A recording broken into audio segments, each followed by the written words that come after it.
وہ تعمیر کرتے کیے ہوئے قلعے جو ہیں وہ زمین کے اندر دب جاتے ہیں. تو حضور علیہ السلام نے فرمایا کہ جس پر خدا نے زکوٰۃ کو فرض کیا ہے وہ اپنے مال سے حساب کر کے زکوٰۃ نکالے. فرمایا وہ 1 روپیہ خدا کی بارگاہ میں زکوٰۃ دے گا، اللہ 10 گنا اس میں اضافہ کرے گا، 700 گنا خدا بڑھا کر اس کو اس کا اجر عطا فرمائے گا. کیوں کہ اس نے اللہ کے راستے میں اپنے مال کو قربان کیا. تو فرمایا کہ جب زکوٰۃ کو تاوان سمجھا جائے گا اور زکوٰۃ ادا کرتے ہوئے، صدقات ادا کرتے ہوئے لوگ یہ سمجھیں گے کہ میرے مال میں کمی آ جائے گی، فرمایا اس انسان کو یہ سوچنا چاہیے کہ کیا میری اتنی اوقات ہے کہ میرے خدا نے مجھے اتنی دولت دی ہے؟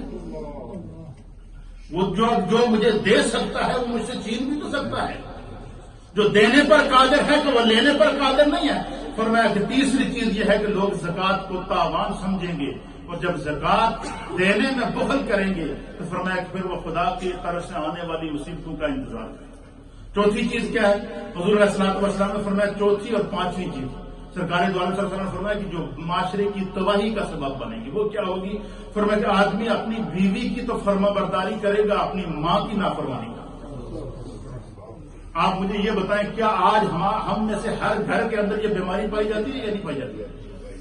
کیا ہمارا نوجوان، کیا ہم میں سے ہر ایک انسان مجھ سمیت، میں یہ نہیں کہتا ہوں کہ میں کوئی پارسا ہوں، لیکن ہمیں اجتماعی طور پر اس سے سیکھنا، اس معاشرے کے اندر جو پائی جانے والی خرابیاں ہیں. آج اگر وہ بچہ جس کو ماں باپ نے 20 سال تک، 22 سال تک، 25 سال تک، 30 سال تک اس کو پالا، اس کی پرورش کی، خود ماں گیلے بستر پر سوتی رہی، اسے خشک بستر پر سلاتی رہی، اب جب اس بچے کی شادی ہو گئی تو اس نے سب سے پہلا کام کیا کیا اس نے کہا جی میں اپنی ماں سے جان چھوڑا.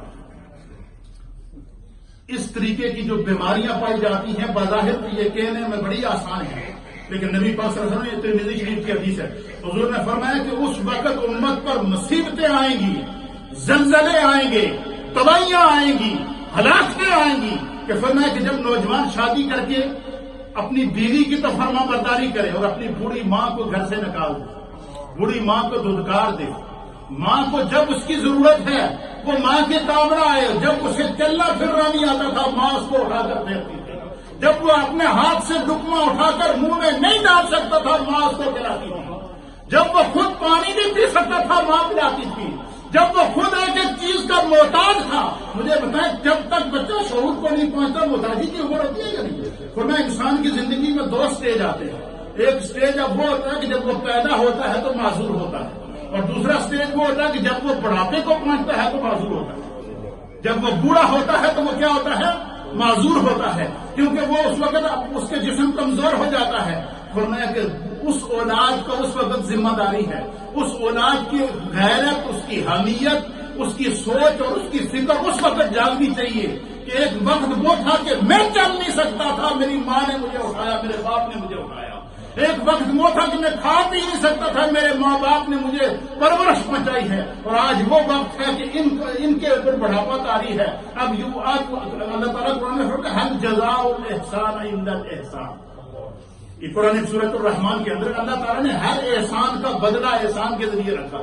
اب ماں باپ نے اولاد کو پیدا کیا، ان کی پرورش کی، ان کی جو ہے وہ اس عمر میں ان کی پرورش کی کہ جب وہ خود سے کھا پی نہیں سکتے تھے. اب جب والدین بوڑھے ہو جائیں، ان کمزور ہو جائیں، اب اس اولاد کی ذمہ داری ڈبل ہو جاتی ہے کہ جس طرح والدین نے بچپن میں اس کا خیال رکھا تھا، وہ بڑھاپے میں والدین کی اتنی خدمت کریں کہ وہ پھر والدین جب دنیا سے جائیں تو اسے دنیا میں بھی جنت دے کر جائیں، قبر میں جائے تو اس کے لیے جنت اور آخرت میں جائے تو اس کے لیے جنت. حضور علیہ السلام نے فرمایا کہ میری امت کی اس وقت ہلاکت ہوگی کہ جب انسان اپنی بیوی کی تو فرما برداری کرے گا لیکن اپنی ماں کی نافرمانی کرے گا.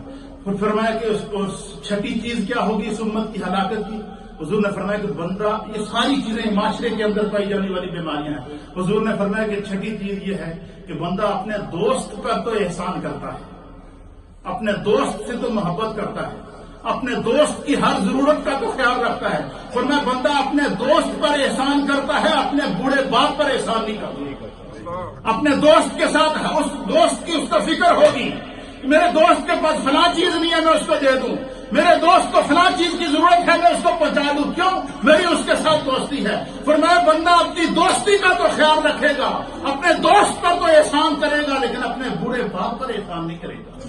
بوڑھے باپ کو جو ہے وہ جگہ اولڈ ہوم کے اندر چھوڑ کر آئے گا، یا بوڑھا باپ محتاج ہوگا ایک لقمے کے لیے، تو اللہ کے حبیب نے فرمایا کہ جب امت کا زمین اس حد تک مر جائے، اس حد تک انسان سنگ دل ہو جائے، فرمایا وہ زلزلوں کا بھی انتظار کرے، تباہیوں کا بھی انتظار کرے، طوفانوں کا بھی انتظار کرے، ہلاکت کا بھی انتظار کرے، اور خدا کا عذاب اس پر کس طرح آتا ہے، کس انداز سے آتا ہے، فرمایا یہ خداوند قدوس کی پکڑ پہ اللہ تعالیٰ کسی نہ کسی ذریعے سے لے لیتا ہے۔ اور اللہ کے حبیب علیہ الصلوۃ والسلام نے فرمایا کہ 8ویں چیز جو میری امت کے اندر جو ہلاکت کا سبب ہوگی وہ کیا ہوگی کہ لوگ مسجدوں میں آ کر بلند آواز سے باتیں کریں گے، مسجدوں میں گفتگو کریں گے، دنیاوی باتیں کریں گے، جو باہر کام نہ کرنے وہ اگر مسجد کے اندر کریں گے، باہر جو باتیں نہ کرنی ہوں مسجد کے اندر آ کر کریں گے۔ کیا آج ہمارے اندر یہ اجتماعی بیماری ہے یا نہیں ہے؟